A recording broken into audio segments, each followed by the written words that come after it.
Juan Alfredo Biaggi Lama.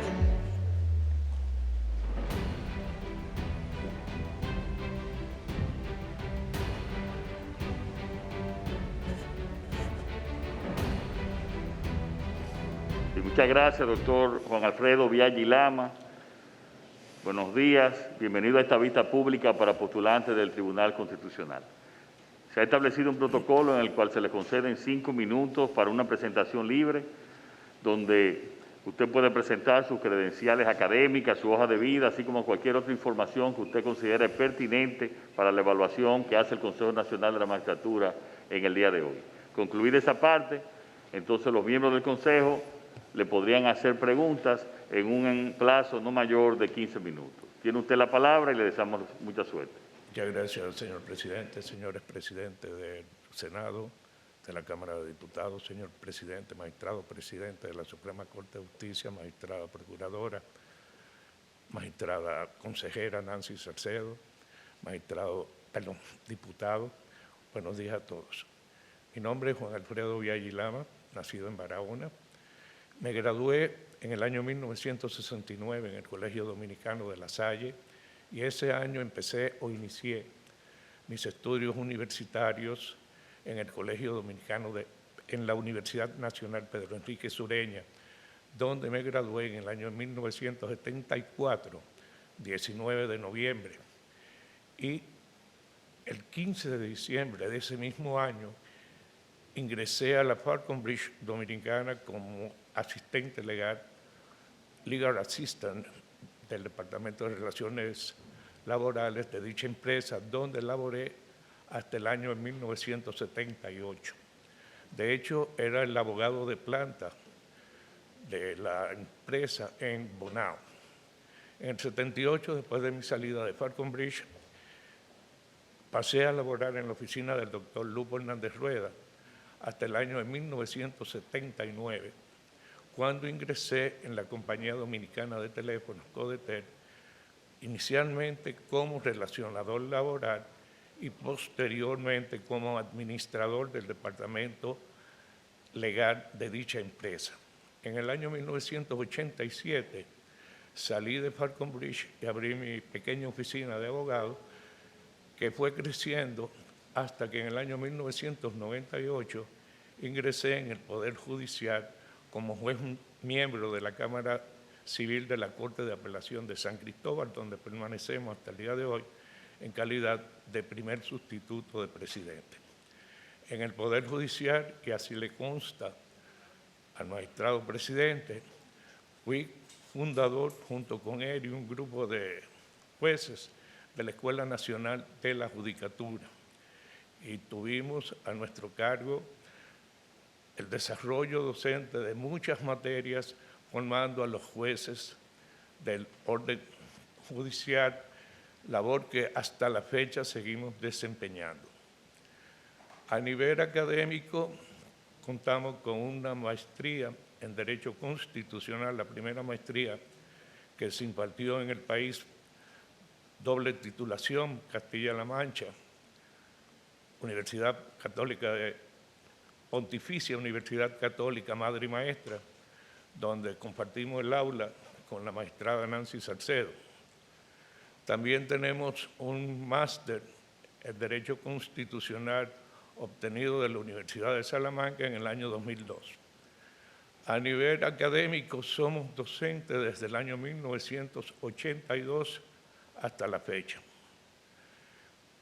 Desde el punto de vista de bibliografía, podemos afirmar que somos hoy por hoy, y me excusan la inmodestia, el autor más prolijo que cuenta el país, pues hemos publicado más de 50 obras de diferentes materias, independientemente de artículos en diversas revistas nacionales e internacionales.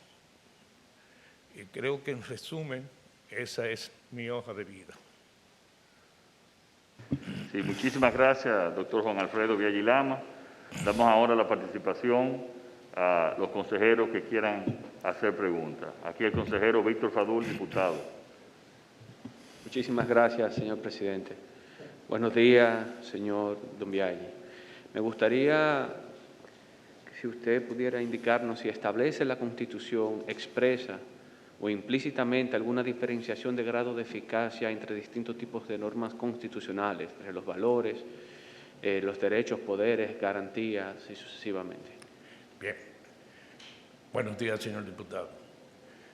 En la Constitución, en principio, es un catálogo de principios y valores. Los principios se han de entender como la aspiración máxima para lograr un propósito, mientras que los principios como tales son normas de aplicación directa, sin necesidad de que ese principio esté avalado o respaldado por una ley. Cito, por ejemplo, el artículo 69, el respeto al debido proceso de ley. Como juez, cuando observamos que en ese proceso se ha violado alguna de las disposiciones constitucionales respecto al debido proceso de ley, la puedo hacer aplicar. Pero los principios animan un fin ulterior. Por ejemplo, un principio sería, en el caso del artículo 63, creo que es el derecho a la vivienda digna. Ese es un principio. Perdón, un valor que procura que se orienten las políticas públicas hacia la obtención de ese objetivo que está consagrado en ese artículo de que todos los dominicanos tengan una vivienda digna. No sé si con eso está clara su inquietud. Sí, muchísimas gracias. Le damos la participación ahora a la magistrada Miriam Germán.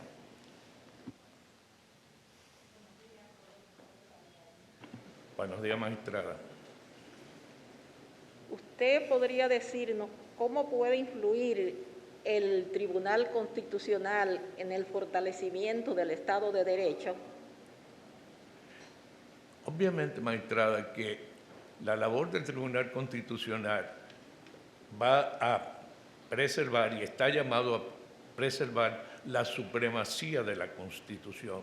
Preservando y asegurando la supremacía de la Constitución, preservamos el aspecto institucional del Estado. Porque si no respetamos la Constitución, que la veo como un contrato social que organiza una parte que se llama Estado y que se le reconoce a la otra parte, que somos los nacionales o los subordinados a ese contrato, si no se les respeta esa institucionalidad, no estamos en ningún punto, estamos muertos, en un punto cero. Es mi concepto muy particular. O sea, el Tribunal Constitucional, a partir de sus decisiones, va a reforzar la institucionalidad del Estado y controlar que esa norma suprema, que ese contrato social que se ha intervenido entre los administrados y ese órgano etéreo que llamamos Estado, se cumpla. Muchas gracias, doctor. Gracias, magistrada. Le damos ahora la participación al presidente de la Cámara de Diputados, licenciado Alfredo Pacheco. Muy buenos días, distinguido Juan Alfredo. Muy a propósito de su respuesta, ¿cómo valora usted el funcionamiento y desempeño del Tribunal Constitucional hasta el momento, desde su creación hasta el momento? Yo creo que ha sido positivo, señor presidente de la Cámara de Diputados. Ciertamente hay un aspecto que es criticable y es que se ha estado violentando los plazos que establece la propia ley orgánica de ese tribunal respecto al fallo de los recursos y de las acciones que se le someten. Quizás sea producto del cúmulo de acciones que conoce el tribunal y es un aspecto criticable, no podemos llamarlo engaño. La ley expresamente establece plazos para fallar, tanto la revisión jurisdicción constitucional, la acción de inconstitucionalidad, etc. Y esos plazos vemos que no han sido respetados las más de las veces. ¿Usted cree que el Tribunal Constitucional puede controlar la constitucionalidad de la propia Constitución? Eventualmente hay un precedente, señor presidente, hay un precedente de la Corte Suprema de 1995 que estableció que la Constitución no puede ser declarada inconstitucional. ¿Por qué? Y es un razonamiento muy lógico que viene del sistema alemán, porque por encima de ella no existe otra norma para poderla comparar y decir, me está violentando esa norma suprema. En el caso europeo se admite que determinadas normas puedan ser y constituciones puedan ser declaradas contrarias a el acuerdo marco de la Unión Europea. Y esa situación ha llevado que muchos países, y cito el caso específico de España, hayan tenido que adecuar sus constituciones a los marcos regulatorios de la Unión Europea. Pero en el caso nuestro hay un precedente que es vinculante, que fue dictado con motivo de